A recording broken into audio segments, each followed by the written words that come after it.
ठंड में गरीब का हीटर।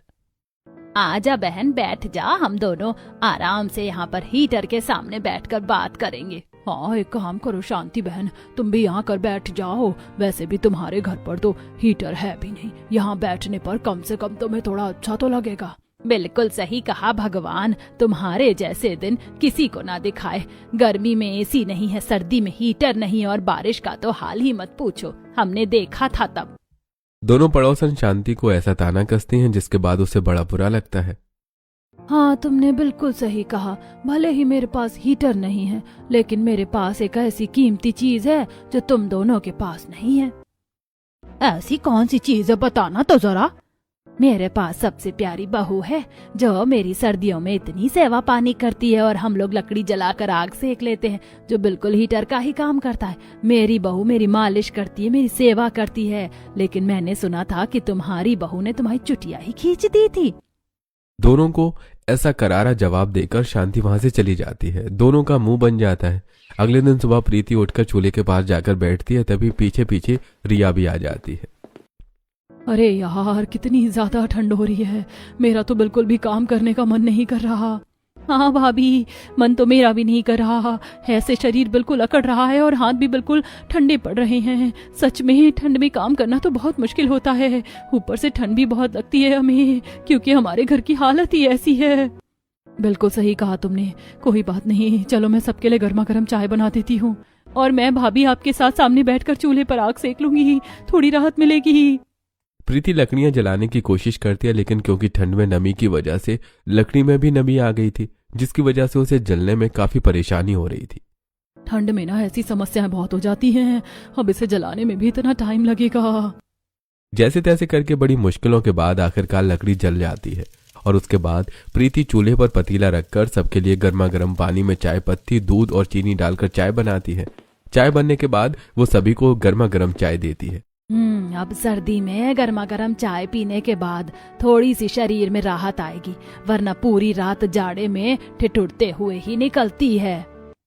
अरे सही कह रही हो भाग्यवान। एक तो हमारे घर की खिड़की भी टूटी है, और वहां से इतनी तेज ठंडी हवा आती है कि पूछो ही मत। इस खिड़की को भी तो ठीक करने के लिए कुछ न कुछ करना ही होगा। इस तरह सभी ठंड में गर्मा गर्म चाय पीते हुए ऐसी बात कर रहे थे। रोहन और यश चाय पीकर तैयार होने के बाद अपने अपने काम पर चले जाते हैं। कुछ इस तरह गरीब परिवार की सर्दी में दिन गुजर रहे थे। वहीं दूसरी तरफ ठंड में प्रीति घर का सारा काम कर रही थी, वो पोछा लगा रही थी। तब दोनों बच्चे घर में इधर से उधर कागज का एरोप्लेन बनाकर उड़ा रहे थे। ये मेरा एरोप्लेन ज्यादा अच्छा उड़ रहा है, देखा मेरा एरोप्लेन कितनी दूर जाकर गिरा। बच्चों के इधर से उधर भागने की वजह से प्रीति को पोछा लगाने में परेशानी हो रही थी। अरे बच्चों इधर से उधर मत भागो इस तरह, एक तो सर्दी में पोछा इतना गीला होता है, सूखता भी नहीं है जल्दी से। थोड़ी देर घर में शांति से बैठ जाओ। पापा शांति से बैठ तो जाएंगे, लेकिन उसके बाद ठंड लगती है। जब हम थोड़ा दौड़ते हैं तो उतनी ठंड नहीं लगती।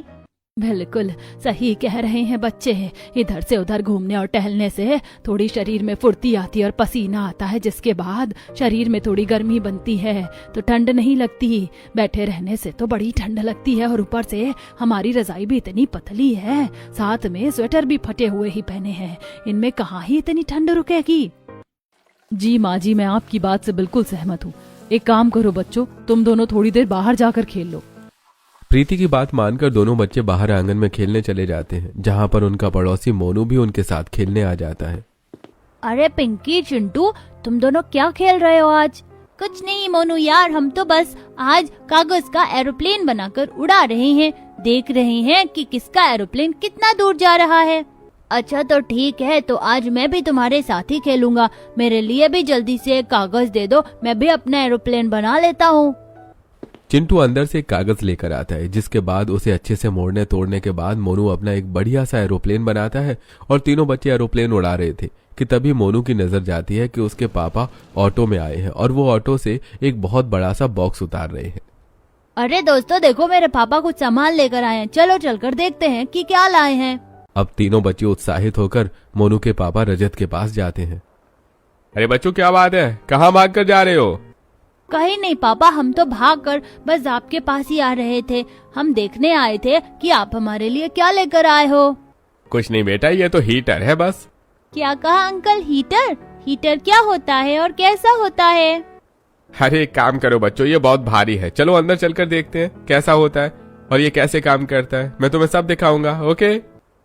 अब तीनों बच्चे रजत के साथ अंदर घर में जाते हैं और रजत हीटर निकालकर उसे सेटअप कर देता है और ऑन करने के बाद कमरे में गर्मी हो जाती है, जिसे देखकर तीनों बच्चे बहुत खुश हो जाते हैं।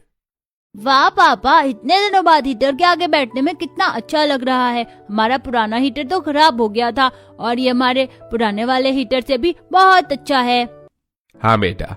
अंकल ये तो बहुत अच्छी चीज है, मैंने तो पहली बार हीटर देखा है और इसके आगे बैठने में तो मुझे बहुत अच्छा लग रहा है। बिल्कुल भी ठंड नहीं लग रही, वरना तो मुझे बहुत ठंड लगती है।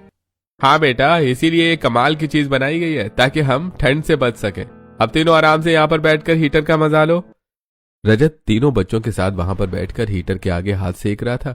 तभी वहां पर नेहा रजत के लिए चाय नाश्ता लेकर आती है और चिंटू और पिंकी को वहां पर सोफे पर बैठा देखकर उसके तन बदन में आग लग जाती है।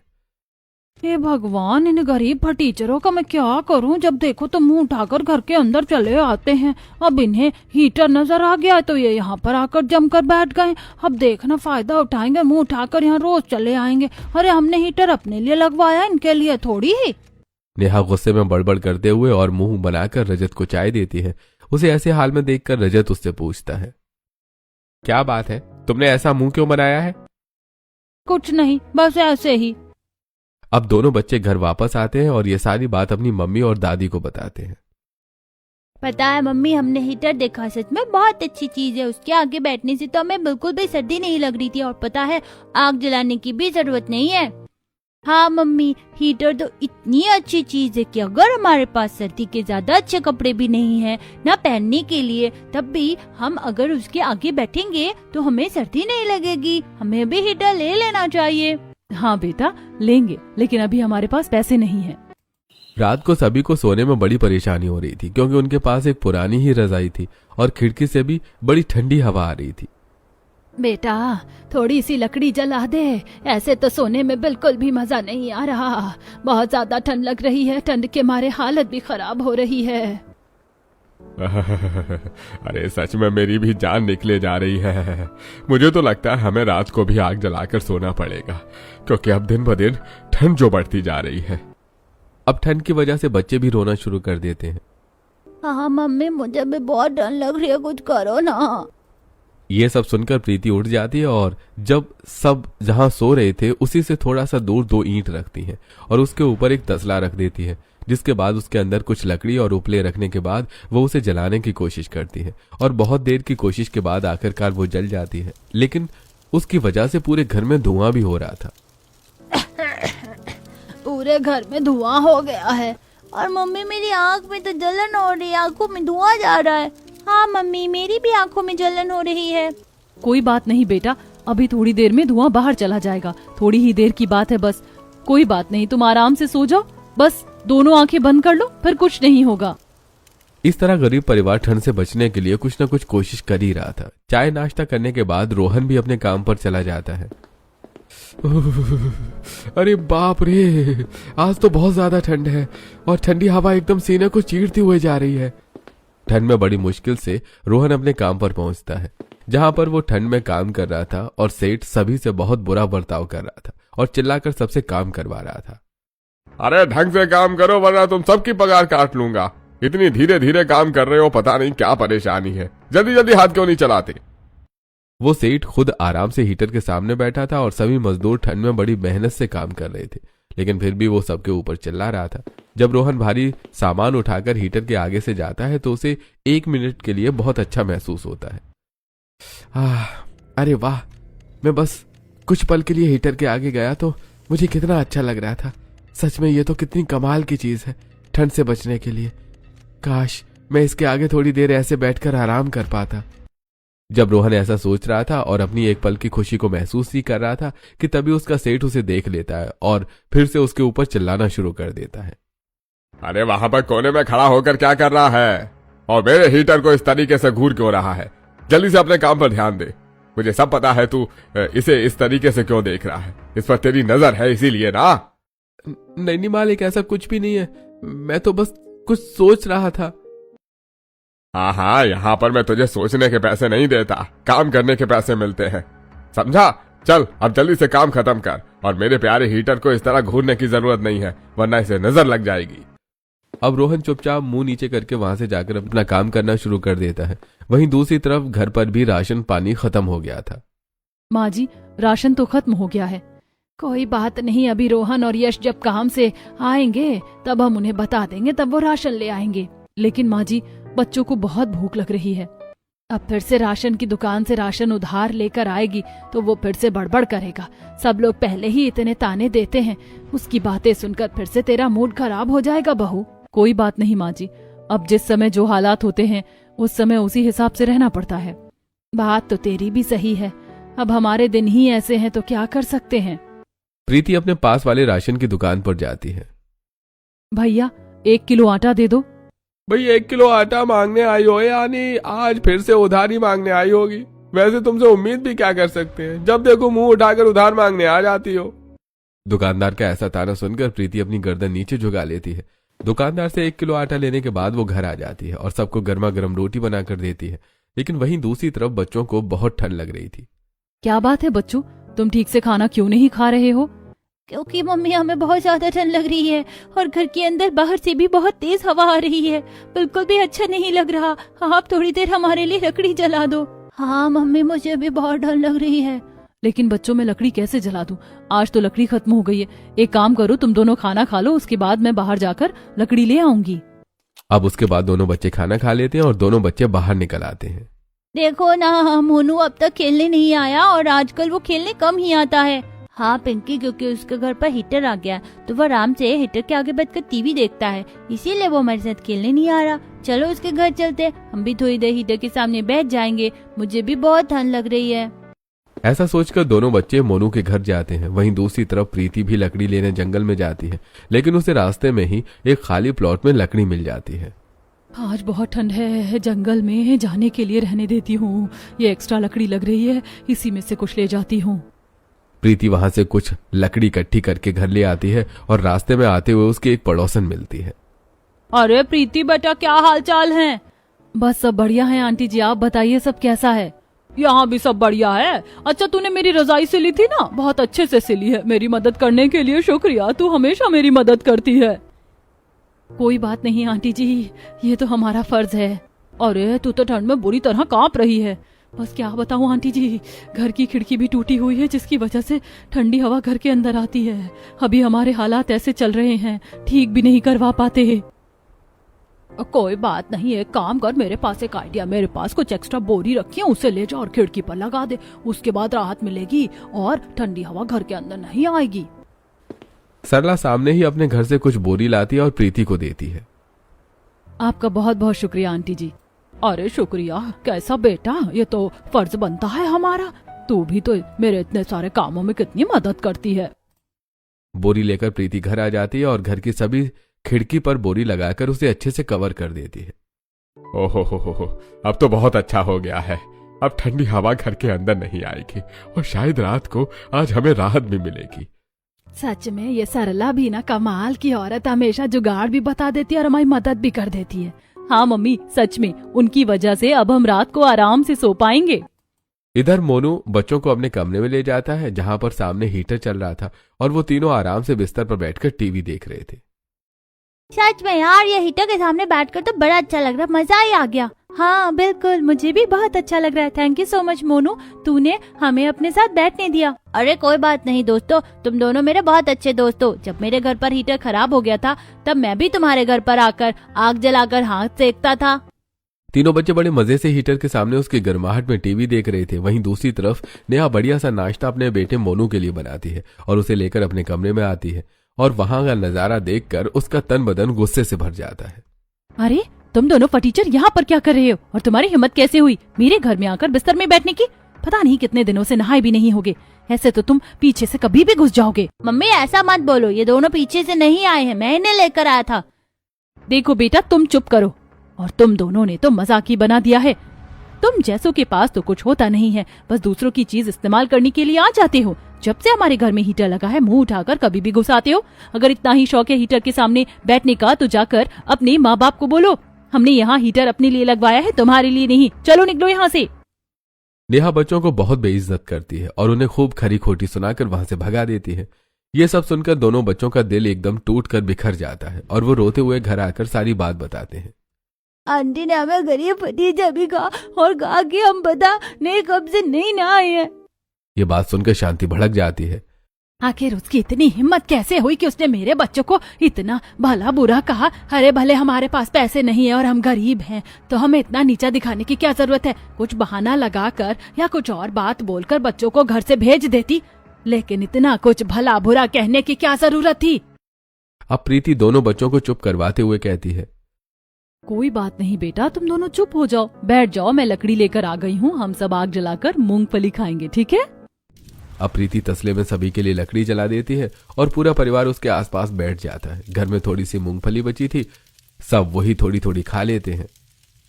आज रात को भी आग जला लेंगे ताकि सोने में थोड़ी आसानी हो और हमें ठंड ना लगे। हाँ मम्मी, वरना रात को बहुत ठंड लगती है और आप भी हमारे लिए हीटर खरीद लीजिए ना, उससे तो हमें बिल्कुल भी ठंड नहीं लगेगी।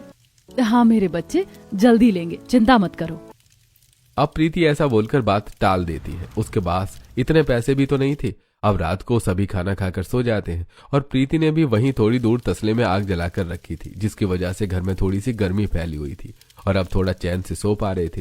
लेकिन रात को जब रजाई को नींद में पलटा जाता है तो उसका कोना तसले में लगी आग से जल जाता है, जिसकी वजह से कोना जलने लगता है। ये सब प्रीति देख लेती है और जल्दी से उठकर आग बुझाती है। हे भगवान, ये सब कैसे हो गया। उसकी इस आवाज से सभी घरवाले भी उठ जाते हैं। ये सब देखकर सब बहुत परेशान हो जाते हैं। भगवान का लाख लाख शुक्र है कि आज तो हम लोग बच गए, वरना पता नहीं कौन सी बड़ी अनहोनी हो जाती। इस तरह रात को आग जलाकर सोना तो बहुत ही ज्यादा खतरनाक हो सकता है। हमें आगे से सावधानी बरतनी होगी।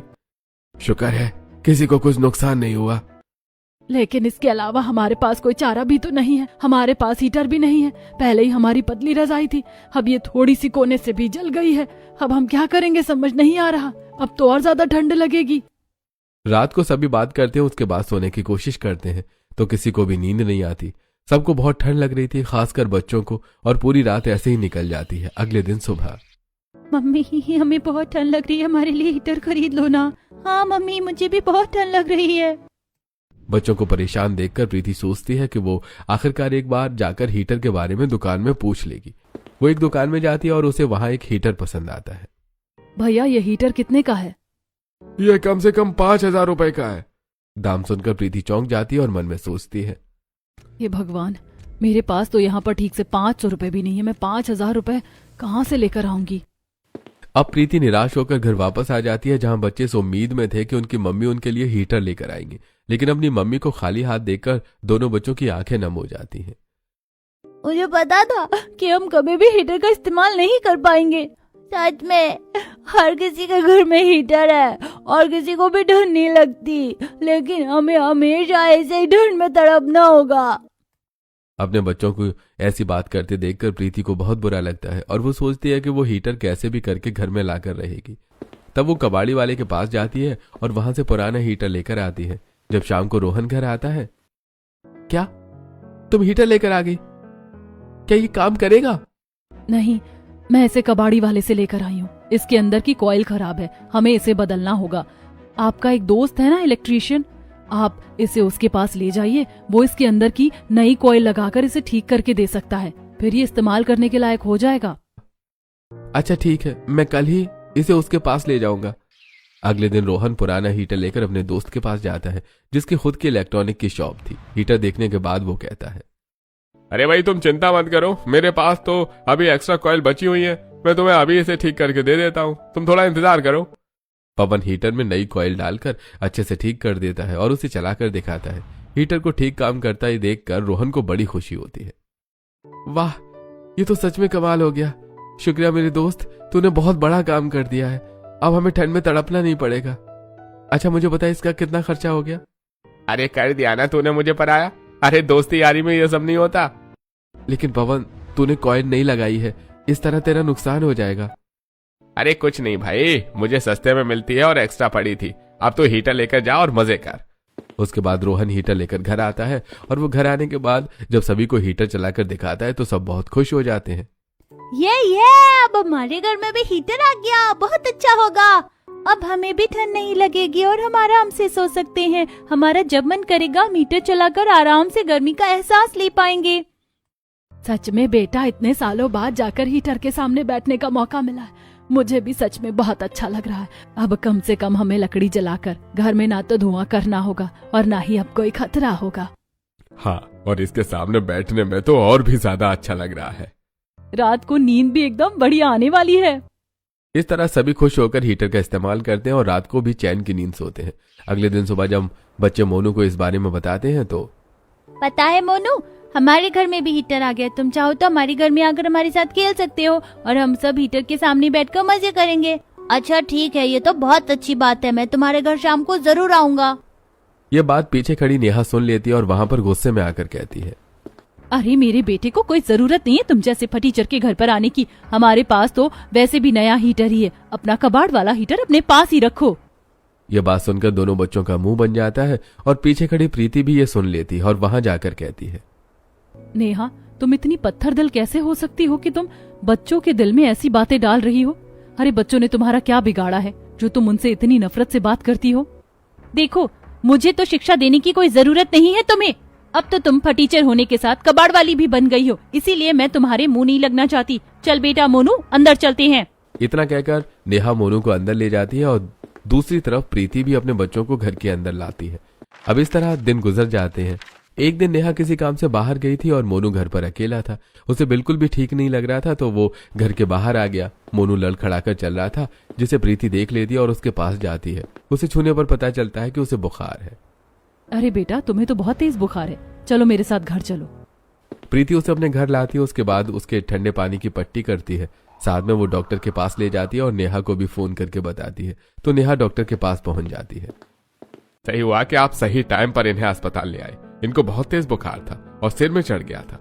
ठंडे पानी की पट्टी करने की वजह से खतरा टल गया। इतना कहकर डॉक्टर वहां से चले जाते हैं और ये बात सुनकर नेहा को बहुत बुरा लगता है। साथ में उसे शर्मिंदगी महसूस होती है। वो आंखों में आंसू लिए प्रीति से कहती है, तुम्हारा बहुत बहुत शुक्रिया। अगर तुम नहीं होती तो पता नहीं क्या होता। कोई बात नहीं, ये तो मेरा फर्ज था। उसके बाद सब अपने घर चले जाते हैं। अब अगले दिन नेहा स्पेशल गाजर का हलवा बनाकर प्रीति के घर पर लाती है। मैं तुम सबके लिए गाजर का हलवा बनाकर लाई हूँ। अरे नेहा, लेकिन इन सब की क्या जरूरत थी? जरूरत थी मुझे इंसान की अहमियत समझाने के लिए। शुक्रिया, मैंने तुम्हारे साथ बहुत गलत किया और तुम्हारे बच्चों के साथ भी, लेकिन मुझे दोस्ती की तरफ हाथ बढ़ाने का एक मौका दो। और बच्चों, कल मैं तुम दोनों के लिए छोले भटूरे बनाऊंगी, तो तुम दोनों घर पर आना और हम सब हीटर के सामने बैठकर छोले भटूरे खाकर टीवी देखेंगे। ये बात सुनकर बच्चे खुश हो जाते हैं और इस तरह उनकी दोस्ती हो जाती है। वैसे मानना पड़ेगा, तुमने बहुत अच्छा दिमाग लगाकर कितना अच्छा हीटर बनवाया। कोई कह नहीं सकता कि तुमने जुगाड़ करके इसे ठीक किया है। बिल्कुल नया लग रहा है। शुक्रिया। कुछ दिन बाद प्रीति ने अपने परिवार के लिए गुड़ और आटे की लपसी बनाई थी। तब वो लपसी लेकर नेहा के घर जाती है। देखो, मेरे देवर की बहुत अच्छी नौकरी लग गई है, इसीलिए मैं खुशी में तुम्हारे लिए लापसी बनाकर लाई हूँ। उसने नौकरी के साथ कॉलेज में पढ़ाई की और खूब मेहनत की। आखिरकार उसे अच्छी नौकरी मिल गई। ये तो बहुत अच्छी बात है। कांग्रेचुलेशन। अब तुम्हारे घर के हालात भी ठीक हो जाएंगे। और मुझे तो लापसी बहुत पसंद है और तुम्हारे हाथ की तो बहुत अच्छी लगती है। चलो अंदर चलो, मैं तुम्हें कुछ दिखाना चाहती हूँ। नेहा प्रीति को कुछ कपड़े दिखाती और बताती है कि तुम्हें पता है, मुझे नहीं पता था कि कपड़े इतने भी सस्ते मिलते हैं। मुझे इस मार्केट के बारे में जब से पता चला है तब से मैंने महंगे कपड़े खरीदना बंद कर दिया। फिर तो मैं बच्चों के लिए यहीं से कपड़े लाऊंगी। कम पैसों में अच्छे कपड़े आ जाएंगे। हाँ, और देखो, तुमने मुझसे गर्म स्वेटर लाने को कहा था ना, मैं पिंकी और चिंटू के लिए लेकर आई हूँ। शुक्रिया, मैं तुम्हें शाम तक पैसे दे दूंगी। अरे भूल गई, तुमने मोनू के लिए बैग मंगवाया था, उसी में बराबर हो गया। इतना मत सोचो। इस तरह गरीब परिवार के हालात भी सुधर जाते हैं और प्रीति के जुगाड़ की वजह से गरीब परिवार के पास भी हीटर आ गया था, जिसकी वजह से उनकी सर्दी अच्छी बीतती है। प्रीति की नेहा के साथ बातचीत भी अच्छी होने लगती है।